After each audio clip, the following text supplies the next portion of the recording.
CQRS command query responsibility segregation का real world example जानते हैं हम।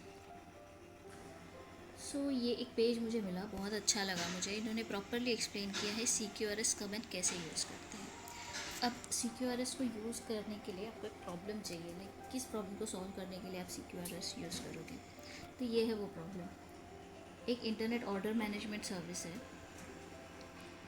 वो सीमलेसली हैंडल करता है orders, payments and subscriptions. Users order place कर सकते हैं and they have an access to an order feed page where they can view their past orders, arrange chronologically and actions they perform. So आप यहाँ पे देख सकते हैं कि order, payment for order number, new order created, subscription E45875 created successfully, subscription payment. तो ये सारे इवेंट्स उसको दिख रहे हैं। For simplicity, let's assume the system has 3 services. Challenge is to create user feed that shows the user their actions. 3 services तो इन्होंने consider कर ही लिया कि 3 सर्विसेज तो है। एक ऑर्डर सर्विस है, एक पेमेंट सर्विस है और एक सब्सक्रिप्शन सर्विस है। We need to design an architecture that allows seamless integration of the orders from various domains into single feed. This requires handling the right operations for each domain separately and efficiently retrieving the user's order history for display in the feed. Okay? अब सबसे पहला solution, first solution क्या है कि order feed create करना है by having each service expose a suitable and point. यानी हर एक सर्विस का एक एंड पॉइंट तो होना ही चाहिए। अब यूज़र आईडी सिंस रिकरिंग है तो उस सिंगल यूज़र आईडी के लिए पेमेंट से डेटा लेके आएंगे, ऑर्डर से डेटा लेके आएंगे और सब्सक्रिप्शन से डेटा लेके आएंगे।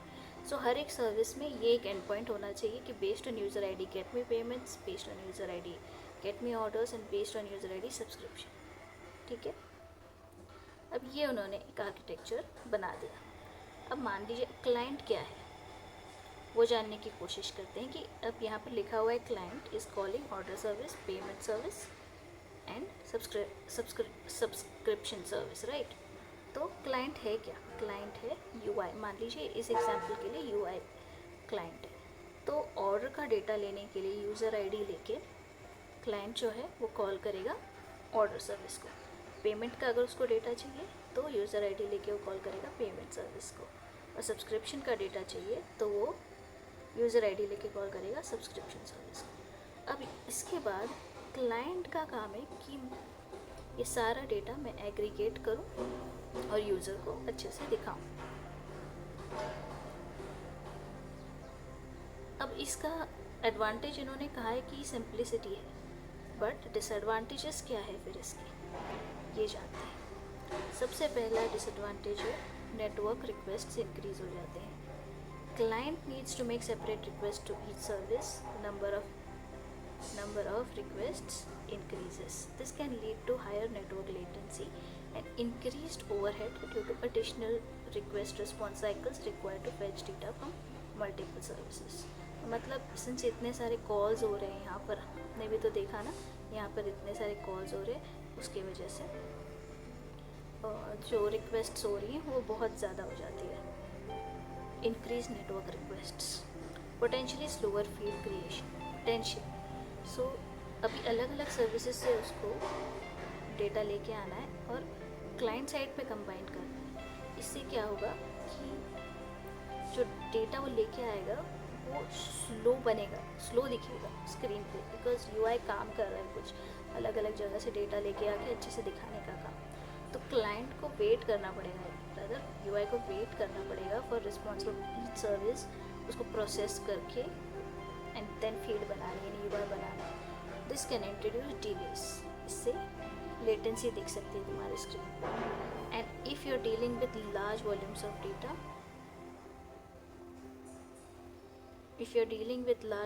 ऑफ डेटा, यहाँ पर क्लियरली लिखा है slower network connections, right. Limited fault tolerance. Relying on client to combine data from multiple services can be less fault tolerant compared to centralized server-side approach. If any of the services experience downtime or connectivity issue, it may affect the entire feed creation service, potentially rendering the feed unavailable or incomplete for the user. Fault tolerance का issue हो जाएगा, मतलब मान लीजिए कि कोई भी service down है तो डाउन टाइम हो जाएगा क्लाइंट साइड पे, पूरा फीड क्रिएट ही नहीं होगा, यानी यूआई पे जो भी दिखना है यूज़र को वो उसको नहीं दिखेगा। तीसरा डिसएडवांटेज है इंक्रीज्ड क्लाइंट साइड प्रोसेसिंग, यानी क्लाइंट ज़्यादा काम कर रहा है ना, क्लाइंट डेटा मर्ज कर रहा है अलग अलग सर्विसेज से, उसकी वजह से क्लाइंट साइड पे कंप्यूटेशनल लोड बढ़ जाता है। रिसोर्सेज क्लाइंट डिवाइस के रिसोर्सेज ट्रेन हो जाते हैं और उससे परफॉर्मेंस एंड रिस्पॉन्सिवनेस इंक्रीज हो जाता है। तीसरा डिसएडवांटेज क्या है, पांचवा डिसएडवांटेज है इनकन्सिस्टेंसीज इन डेटा प्रेजेंटेशन। इनकन्सिस्टेंसी कैसे होगा, merging data from multiple services on a client side without overlap may still introduce challenges in presenting the data consistently. Differences in data format, timestamps, or other characteristics across services can lead to inconsistencies or discrepancies in feed presentation, potentially confusing or misleading the user. यहाँ पर तो 3 ही services है, but अलग अलग services से data आ रहा है, हर एक सर्विस से मान लीजिए डेट आ रही है और हमने उसको प्रॉपरली फॉर्मेट नहीं किया है। हर एक सर्विस पे हमको डेट फॉर्मेट और टाइम स्टैम्प सब कुछ प्रॉपरली फॉर्मेट करना ज़रूरी है। अगर हर एक सर्विस पे नहीं किया तो क्लाइंट हैंडल नहीं कर पाएगा और डिस्क्रिपेंसीज और इनकन्सिस्टेंसीज यूज़र को दिखने लग जाएंगी। ये उनका कहने का मतलब है। Lack of centralize data management, मतलब ये 6th पॉइंट है, जस्ट सो यू नो। अगर there is no centralized data management or synchronization across the services, this can result in potential data inconsistencies, delays in reflecting updates or changes from the services. इससे क्या होगा, updates और changes from service delay हो जाएंगे। तो हमने बहुत ज़्यादा देख लिया, ठीक है। ये फर्स्ट सोल्यूशन अच्छा नहीं है, बोल रहे हो ज़्यादा डिसएडवांटेजेस है देन एडवांटेजेस, ठीक है, ऑल्दो सिंपल है। सेकेंड सोल्यूशन पे जाते हैं। सेकेंड सोल्यूशन है, एक यूआई है, ओके, एक फीड सर्विस है and it is calling order service और पेमेंट सर्विस और सब्सक्रिप्शन सर्विस। अब देख के ही मैं आपको बता सकती हूँ कि इसका फ़ायदा ये होगा कि ये बिकॉज फीड सर्विस है मिडिल लेयर में, फॉल्ट टॉलरेंस हायर हो जाएगा इसका। Feed service it will act as a proxy service. देखते हैं इन्होंने क्या लिखा है। Alternative approach is by introducing a proxy layer called feed service in the diagram. This acts as a gateway between the client and the servers. The proxy layer takes on the responsibility of organizing and transforming the information to the client. मतलब अब जो inconsistencies का problem था, आप यहाँ पर इस level पे डेट फॉर्मेट से कोई भी फॉर्मेट से चेंज कर सकते हो, भले वो डेटा कहीं से भी आ रहा हो। सो इनकन्सिस्टेंसीज अवॉइड कर सकते हो, फॉल्ट टॉलरेंस अवॉइड कर सकते हो। इसी लेवल पे आप चेक कर सकते हो कि क्या मेरा ऑर्डर सर्विस डाउन अगर है तो कुछ और डेटा पास कर दो क्लाइंट को, ब्लैंक डेटा मत पास करो। सो फॉल्ट टॉलरेंस भी आप हैंडल कर सकते हो इसमें। इसमें भी बहुत सारे बेनिफिट्स हैं। चौथा सोल्यूशन है इसी एप्लीकेशन को बनाने का, चौथा सोल्यूशन वो मेरे लिए बहुत इम्पोर्टेंट है। To address the challenges of generating the order feed, we can adopt a proactive approach by building the feed in advance for each user. In this solution, each service will send an event whenever a user places an order, payment, or create a new subscription. A dedicated service known as feed generator will consume these events and construct the user feeds for each user in correct chronological order. The synchronization construction process will be handled asynchronously. In each domain, there is a central service containing business logic and data stored that holds the corresponding entity. The way information is written differs from how it is read. When presented to the user, information is displayed as a feed of events in a real system There may be a tab that provides access to event details such as payment information, product lists for orders, or subscription expiration dates. By separating the reading and writing process along with their respective data stores, we can proactively build user feed views. We can see these views and encompass details from multiple domains such as order, payment, subscriptions. बहुत बहुत ज़्यादा ज्ञान मारा हुआ है यहाँ पे, so let's not talk a lot about it. So देखते हैं डायग्राम. ये देखिए यहाँ पर उन्होंने लिखा है कि एक वेब क्लाइंट है, जो वेब क्लाइंट है नहीं, UI है यहाँ पर. दिस इज़ द क्लाइंट जो ऑर्डर का डेटा, सब्सक्रिप्शन का डेटा, पेमेंट का डेटा इसी ऑर्डर में, यहाँ जो मेंशन्ड है इसी ऑर्डर में ये सारा डेटा रिक्वेस्ट कर रहा है. जब वो डेटा रिक्वेस्ट करेगा तो अब देख लीजिए ये बैक एंड एरो है, ठीक है. ये इसके बाद सारा बैक एंड आएगा. जैसे ही वो रिक्वेस्ट करेगा तो फीड जनरेटर सर्विस के पास जाएगा. ये भी एक स्प्रिंग बूट सर्विस ही है. अगर वो रीडिंग की रिक्वेस्ट आ रही है तो सीधा डेटाबेस को रिक्वेस्ट करेगा और रिटर्न हो जाएगा वापस कि ये है आपने जो रीड करने के लिए डेटा मांगा था, ये है वो डेटा. सेम फीड सर्विस जब राइट करने की रिक्वेस्ट उसके पास आएगी, मान लीजिए ये जो रेड कलर में है ये उसकी राइट करने की रिक्वेस्ट है. जब उसके पास राइट करने की रिक्वेस्ट आएगी तो वो डेटाबेस के पास सीधा राइट करने नहीं जाएगा, वो जाएगा कहीं और. कहाँ जाएगा देखते हैं.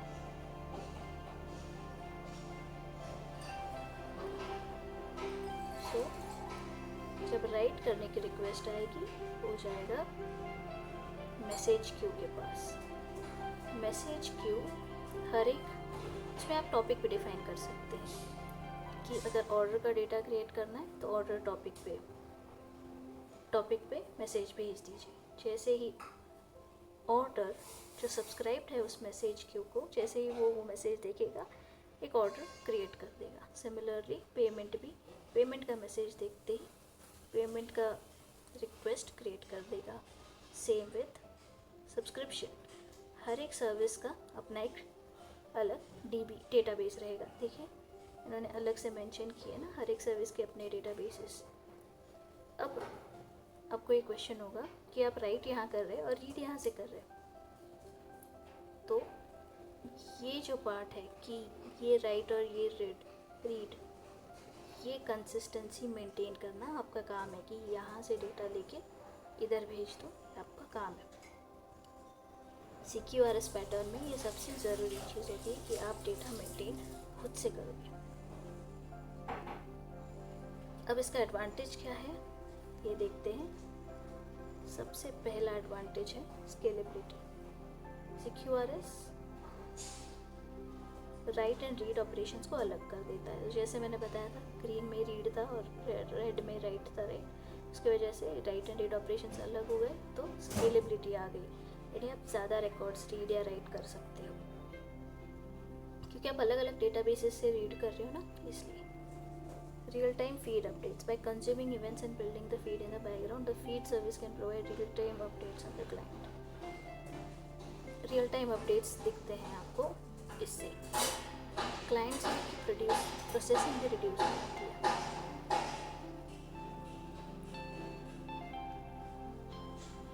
क्लाइंट साइड की प्रोसेसिंग रिड्यूस हो जाती है. डेटा कंसिस्टेंसी इंक्रीज हो जाती है. यानी आप खुद मेंटेन कर रहे हो ना डेटा कंसिस्टेंसी. अब देखिए यहाँ पे आप खुद से इस डेटाबेस से डेटा लेके जाके व्यू डेटा सोर्स पे डाल रहे हो, खुद मेंटेन कर रहे हो ये consistency, right. So for sure consistency होगी. कंसर्न सेपरेशन ऑफ कंसर्न होगा. रीडिंग और राइटिंग का कंसर्न अलग हो जाएगा. फ्लेक्सिबिलिटी एंड इंडिपेंडेंस बढ़ जाएगा. यानी अगर आप रीडिंग की क्वेरीज मॉडिफाई कर रहे हो तो सिर्फ वही पार्ट आपको मॉडिफाई करना है. राइट करते हो कोई और एक नई फील्ड मॉडिफाई कर रहे हो तो सिर्फ वही पार्ट मॉडिफाई अलग से मॉडिफाई करना है, right. Make sense, right. Separation of concerns. ठीक है, देख लेते हैं यहाँ पर सेपरेशन कैसे हो गया. अब समझ लो आपको रीड करते वक्त एक और फील्ड रीड करना है, तो आप चेंज सिर्फ यहाँ पर इस फीड सर्विस में करोगे, राइट, कहीं और नहीं करोगे। अब राइट करते वक्त आपको एक नया फील्ड राइट करना है, तो आप कहाँ कहाँ चेंज करोगे, मैं उसके लिए ग्रीन कर देती हूँ इसको। इस पर राइट करते वक्त इधर अपडेट करोगे, मैसेज क्यू में अपडेट करोगे। मैसेज क्यू में अपडेट करने की ज़रूरत नहीं है, सॉरी। और अगर आप ऑर्डर का डेटा अपडेट कर रहे हो तो सिर्फ यहाँ पर अपडेट करो। तीनों एक साथ कर रहे हो तो अलग बात है, बट ऑर्डर का डेटा फॉर एग्जांपल में अपडेट कर रहे हो तो सिर्फ यहाँ पे करूँगी। सो 2 जगह पे अपडेट। कंसर्न्स ही सेपरेट हो गए, रीडिंग के और राइटिंग के, राइट। कोड चेंज अलग हो गया, तो सेपरेशन ऑफ कंसर्न्स भी है। डिसएडवांटेज क्या है कि इवेंचुअल कंसिस्टेंसी होती है, उसी वक्त कंसिस्टेंस आप इस डेटाबेस से रीड करके डेटा वापस इस डेटा स्टोर में डाल रहे हो, तो कंसिस्टेंसी होगी बट थोड़ी देर बाद होगी, थोड़ा डिले होगा। कि इन्होंने भी मेंशन किया है slight delay, right. Increased complexity, थोड़ा कॉम्प्लेक्सिटी बढ़ जाती है। आपने रीडिंग का डेटाबेस अलग और राइटिंग का डेटाबेस अलग अलग रखा है, तो फॉर श्योर कॉम्प्लेक्सिटी तो बढ़नी है। इवेंट हैंडलिंग एंड प्रोसेसिंग, को इवेंट हैंडलिंग करनी पड़ रही है, मैसेज ब्रोकर ऐड करना पड़ा जस्ट फॉर राइटिंग, तो that has increased. Data store requirements, जो डेटाबेस जो है वो स्केलेबल होना चाहिए, ये एक प्रॉब्लम है। सही डेटा स्टोर, उसका परफॉर्मेंस एंड रिलायबिलिटी बहुत इम्पोर्टेंट हो जाती है। सिस्टम वाइड इवेंट मैनेजमेंट, यानी सिस्टम में हर जगह इवेंट मैनेजमेंट की ज़रूरत हो जाती है। प्रॉपर इवेंट डिज़ाइनिंग ज़रूरी है, इवेंट वर्जनिंग ज़रूरी है, यानी इवेंट्स को प्रॉपर मेंटेन एंड डॉक्यूमेंट करना ज़रूरी हो जाता है। तो इन कंक्लूजन हमने किया क्या, हमने देखा कि अगर आपको एक ई-कॉमर्स एप्लीकेशन बनाना है तो आपके पास 3 तरीके हैं बनाने के। ये एक तरीका है, इसके एडवांटेजेस एंड डिसएडवांटेजेस देखें। दूसरा तरीका है ये वाला, जिसमें हमने ये फीड सर्विस ऐड कर दिया है, एक प्रॉक्सी सर्विस ऐड कर दी है, ये फीड वाला। इसकी एडवांटेजेस डिसएडवांटेजेस देखे, तो डिटेल में नहीं देखे हमने, क्योंकि हमारा गोल था CQRS पैटर्न को समझना। ये दोनों के समझने के बाद हमने CQRS पैटर्न को देखा, ये है वो CQRS पैटर्न, और इसके एडवांटेजेस और डिसएडवांटेजेस समझे। ओके, सो ये था CQRS के बारे में। मिलते हैं next time with some other microservices design pattern. Thank you. Bye bye.